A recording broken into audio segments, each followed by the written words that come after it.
YouTube, what's good, man? It's your boy Swain. Welcome back to my channel, Truly Indigenous, where the unpopular opinion is popular. But before we dive into this smooth ass topic, guys, natural titties, natural stomach, natural ass, man. This is a brand that supports women who embrace their natural selves, which is one of the most feminine things a woman can do. Is embrace who she is naturally. You know, we don't want the BBLs. We don't want the face full of makeup. We don't want all the fake weave and the long obnoxious nails. We want women who are natural, be who she naturally is, and be beautiful within her natural self, guys. So that sounds like something you want to support, and I'm all for that. I'm going to support anything that's going to embrace women being more feminine, because that's what our society is missing. There are too many masculine women in society today. So that's why I support this brand, Natural Titties, Natural Stomach, Natural Ass, guys. I will put the link in the description if you all want to get some merch. You know, there's hoodies, shirts, long sleeve shirts, all types of colors, blacks, nudes, browns, mint greens, pinks, purples, whatever color you want.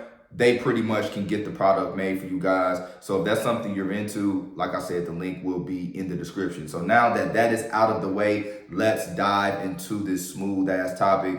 The number one reason men fail in relationships with their women, you know, whether it's marriages, whether it's, relationships, or just a women you're dating. And the reason is because your woman is not competing, right? What do I mean? You know, women like to date men that other women desire. And in order for you to be a desirable pre-select male, you have to be a man that other women want to sleep with. You know deep down inside if women are pursuing you sexually without it being some type of monetary transaction, right? And this is something that money cannot buy. Doesn't matter how successful you are financially, guys.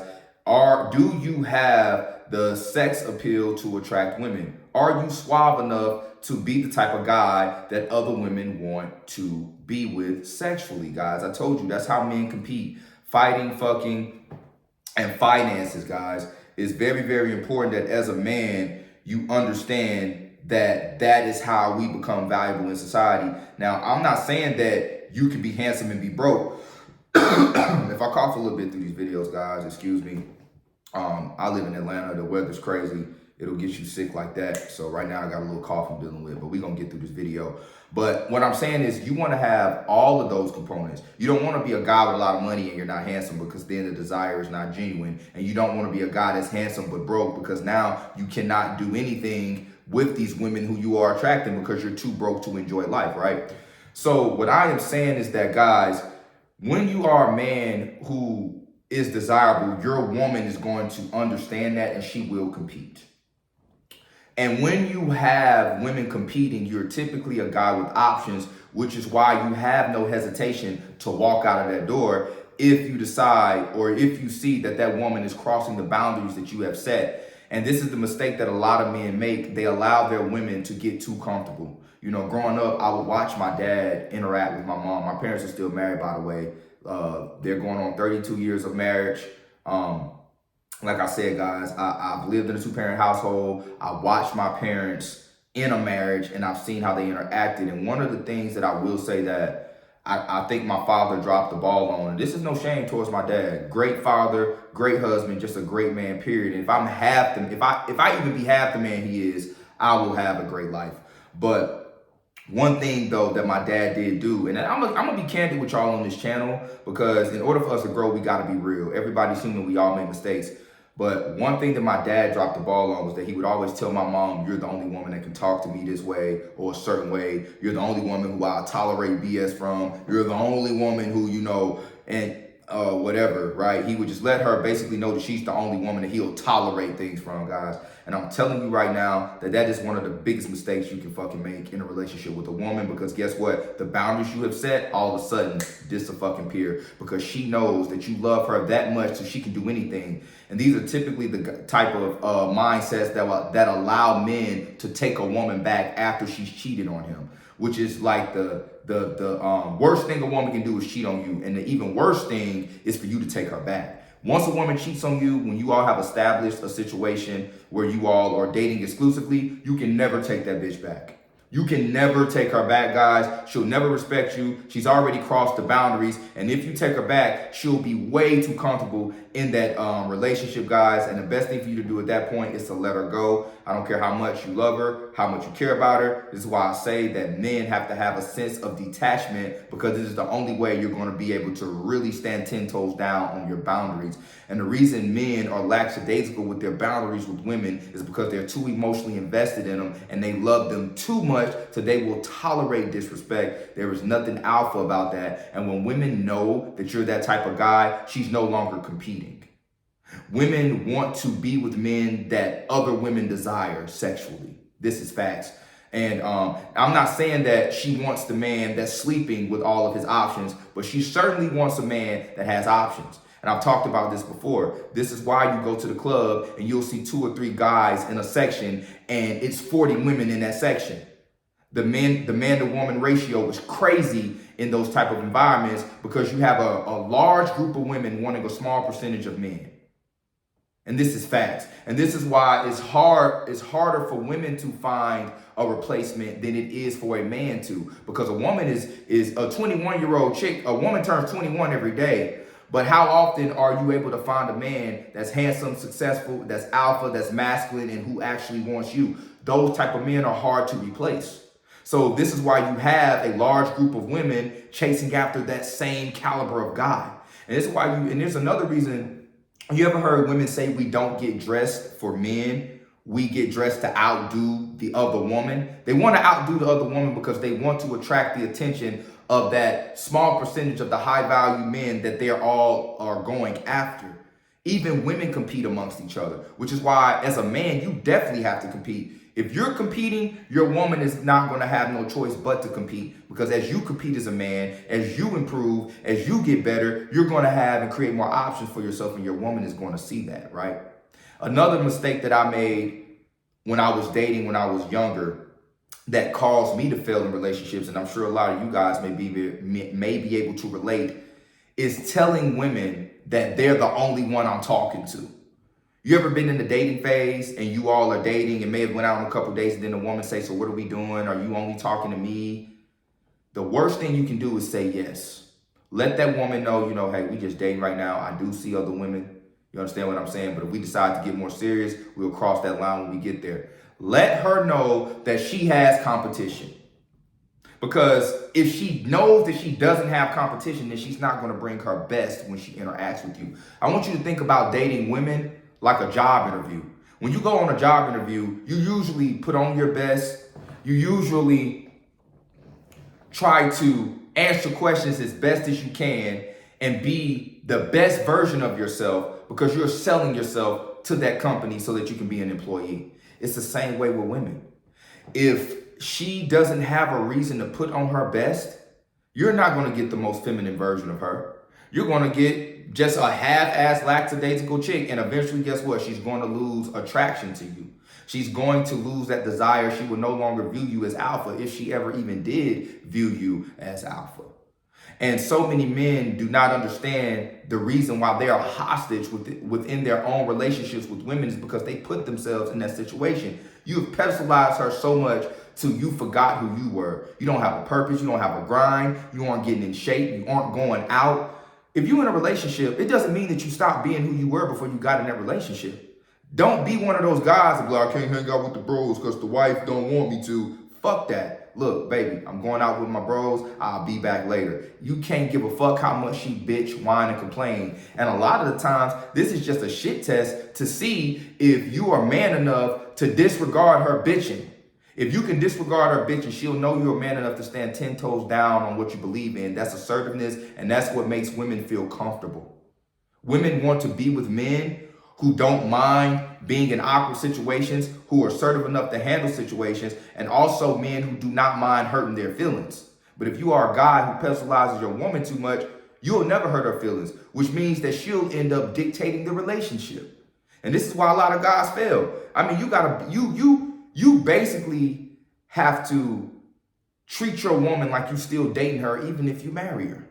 You still got to treat her like that. When you dating, you ain't worrying about her being mad, right? Unless you're one of those guys who live in a blue pill fantasy. But when you dating, it is what it is. It's up. You ain't tripping. It's the same way when you get married. That shit don't change just because she your wife. And this is why I say the wedding ring is one of the biggest scams in society, because it puts men in a position of submissiveness. You marry this woman, now you have rules and penalties that are waiting on you if that marriage fails because of the gynocentric ways of society.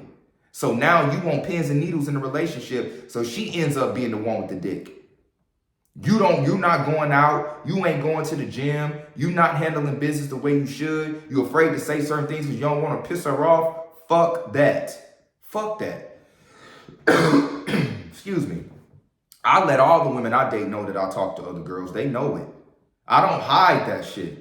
I don't hide that shit. Why do I gotta hide it? Because if you are the type of guy that's lying and cheating, you're beta. Why? Because you are doing that because you are afraid of the outcome. I remember when I used to be younger, and I would date all these women and lie about that and lie about dating them, and you're the only one I'm dating. It's stressful as fuck. And the only reason you're doing it is because you're afraid to lose those women. So cheating does not make you player. It's actually really beta than a motherfucker to cheat on a woman. If you tell a woman that you're going to only date her, then you should stand on your word. But if you are a type of guy who's going to exercise your options, be man enough to let her know that, and also be man enough to deal with the consequences of her leaving. If you can't handle that, then you ain't alpha, motherfucker. You understand what I'm saying? This is why so many men fail in relationships, bro. You know, your woman has to constantly be in a position to compete. You have to do that because I told you all, you have to always kind of play on a woman's emotions. She can't be in a situation where she's too comfortable, where my man won't do that. My man won't do that. She's going to get fucking bored. Have you ever seen a woman cry over a good guy? Fuck no. They usually cry over the guy that's the asshole, who don't give a fuck about their feelings, who does what he sees fit for him. And these are the guys that they want. All the time. These are the guys that they want because that's masculine energy to, and I'm not saying that you're disregarding to your woman and you don't allow her to have an opinion and to voice her opinions and things like that. But what I'm saying is that you're man enough to stick to your boundaries, even if it means pissing her the fuck off. Who gives a fuck, right? When you're like that, women will constantly compete because she knows that there are other women that want you. Okay, there's a reason that he doesn't hesitate to walk out of that door. It must be because he has other options. So let me be more feminine. Let me be more coachable in this relationship. But when it's the other way around, and she knows that you are will basically tolerate anything from her, that's when you get those relationships where the woman don't give you sex, where she's masculine with you, she talk to you crazy, she cuss you out, she don't answer the phone when you call, she's in the club posting provocative pictures on fucking social media. It's really embarrassing. There are so many guys that I see on my timeline who have girlfriends, and they got their girlfriends on their Instagram, and you click on because they usually tag their girlfriends, and I click on the photo just because out of curiosity, and then I see that on her page, it's like one picture of him, and every other picture she's bent the fuck over, out on girls trips, twerking and all those types of things, but his Instagram damn near looks like it's her Instagram because there's so many pictures of her on it. She's basically got that man in a position where he's hostage in his relationship. She's calling all the shots. She's doing whatever the fuck she wants to do, but he's not because he's afraid to lose her. But she don't give a fuck. And this is literally the life that a lot of guys live. You always got to keep your woman competing. And you keep her competing by improving. And when you are improving as a man, it gives you the balls to be able to say, you know what? I ain't taking this shit. Because I'm putting in work. There are other women that desire me. And in what you won't do, I'll find another woman to replace your ass. That's the mindset you have to have when you deal with women. I don't give a fuck if it's your wife, your girlfriend, or just a woman you dating. In fact, you got to make every woman feel like she's always in the dating phase. Always. Because honestly, bro, once they get that wedding ring, then game over for most marriages, because it's a small percentage of men who know how to remain alpha within a marriage. And the way that you remain alpha within a marriage is that you constantly continue to improve. It's just a piece of paper. That shit don't change the way that you operate as a man just because you married to your woman, bro. It shouldn't change anything. You should still be the same dude. Still have your guys' nights out. Still go on your guys' trips. But you gotta also be man enough to understand when she go on her girls' trips too. Now, I'm not saying that you allow your woman to be out in the club every motherfucking weekend. Absolutely the fuck not. You shouldn't be doing that either, because guess what? That's not valuable to you. All right, we already did a video on that. But if every now and then your girl decides to go on a girl trip or go out with her friends, then it is what it is, right? Some guys tend to think that, man, my wife's not going on girls trips. Well, listen, I'm going to tell you why that's fucking stupid. Because the more you tell somebody not to do something, the more they want to do it. Then they end up lying and being, slick. We already know women going to lie any motherfucking way, but you don't want to give her more reason to, right? Honestly, what I found is when you give women free reign to do whatever the fuck they want to do, they typically be like, that's not normal. He has too many options. I'm staying with him. Like, they typically fight against that shit. I'm telling you, that's how you keep a woman in her feminine. You can't care too fucking much, and you have to keep her competing, right? But look, that's it for the video. Don't forget to like, comment, subscribe. Until next time, fellas, peace.